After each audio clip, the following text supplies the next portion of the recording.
Thank you. We've asked them to put on the air conditioning. And I appreciate your flexibility coming down here. Obviously, with the weather, it's not always predictable, so we moved it here, and we appreciate everybody's flexibility to come on down.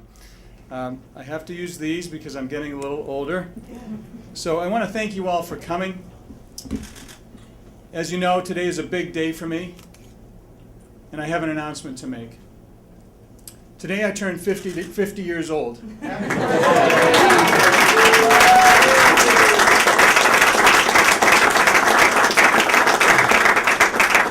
Hence the glasses, and I want to thank my family, obviously, for being here. But as you know, that's not the reason I'm standing here today. I'm here out of a deep and abiding love for this country, surrounded by members of my family who I'd like to introduce. My mom, Judy's here. My sister, Leanne, and my little niece, Mae. My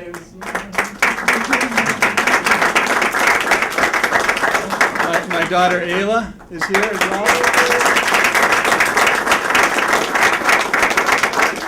And I know my dad's coming along. You know, traffic, as you probably all know, was just crazy. And I'm here, obviously, with a lot of friends and supporters to announce that I am a candidate for the United States Senate.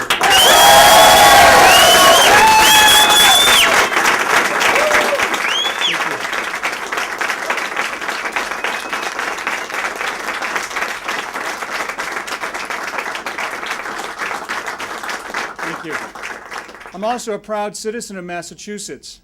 I was raised here, went to school here. I have a family here. I got married here. And I have a deep appreciation for the history of our state and our willingness to fight for what we believe in, for our independence of thought and the leadership we have shown in education, innovation, technology, and healthcare. There have been many proud sons and daughters of Massachusetts who have contributed to the life of not only the state but of our nation. And let me say, I've always admired and respected the late Senator Ted Kennedy, who brought many years of service and accomplishment to this great state. He will be sadly missed and a great loss for this state. Even though I have at times disagreed with him politically, I've always respected the way that he brought energy and enthusiasm to this office and his work ethic as well.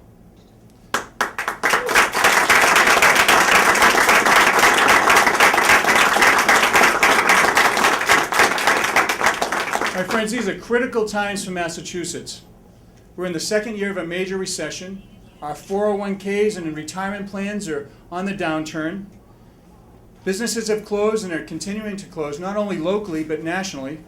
We've all seen examples throughout the country of this happening. In my hometown of Rentham, there are businesses that have closed, and I'm sure you all can relate to that very same thing.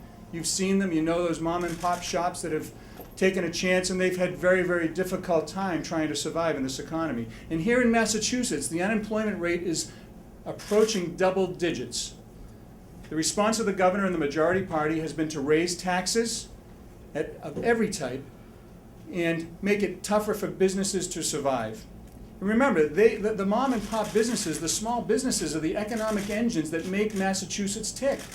And they are the ones that are going to help us get out of this recession and bring us back to economic prosperity. There's no doubt in my mind.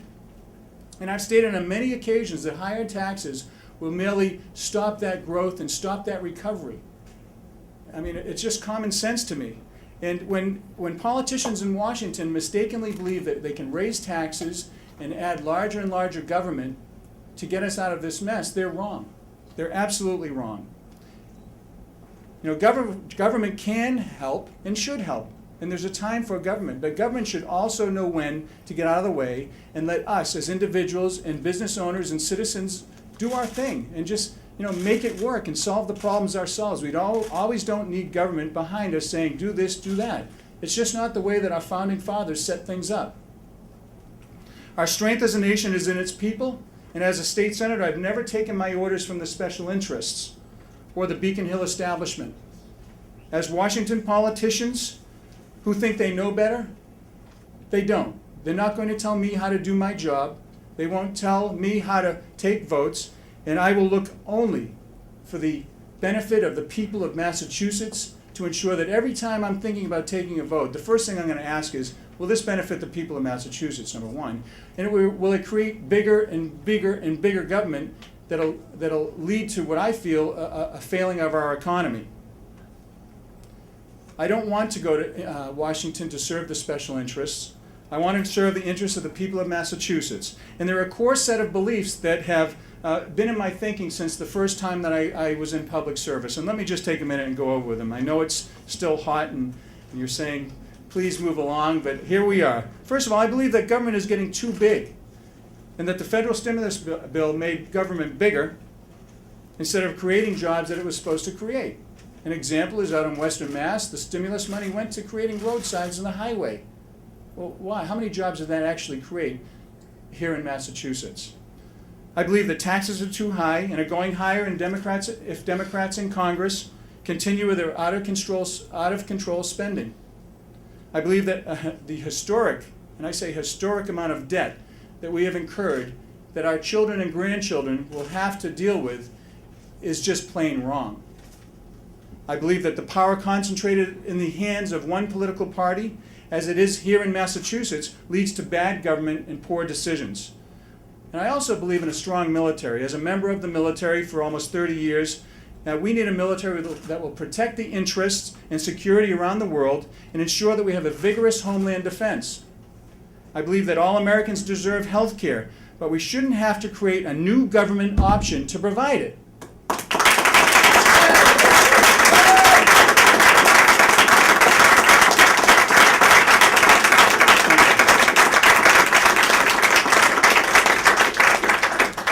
I have always thought that serving in government is a privilege, not a right, and that this Senate seat does not belong to one person.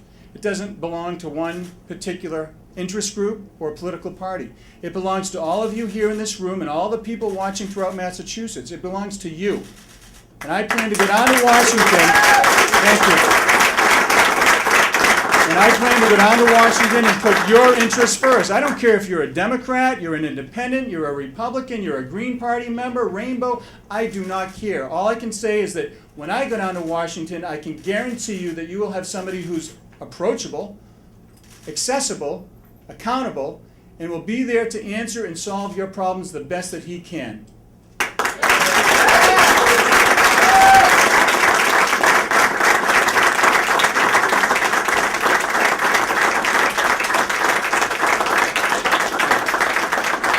And let us not forget, we have 11 other elected officials down in Washington. And we also have a governor that has a Washington office down there that can help serve the people of Massachusetts. They are there right now. They are there right now.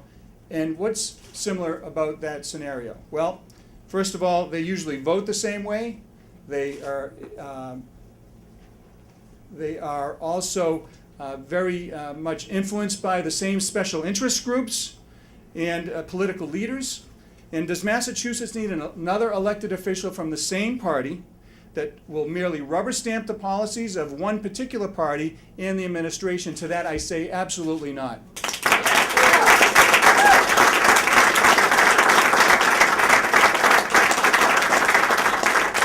I can assure you that I will not take my orders from the political insiders. I will not take my orders from Harry Reid. I'll be very respectful. I will not, in fact, take my orders from even Deval Patrick as he's trying to influence this election right now.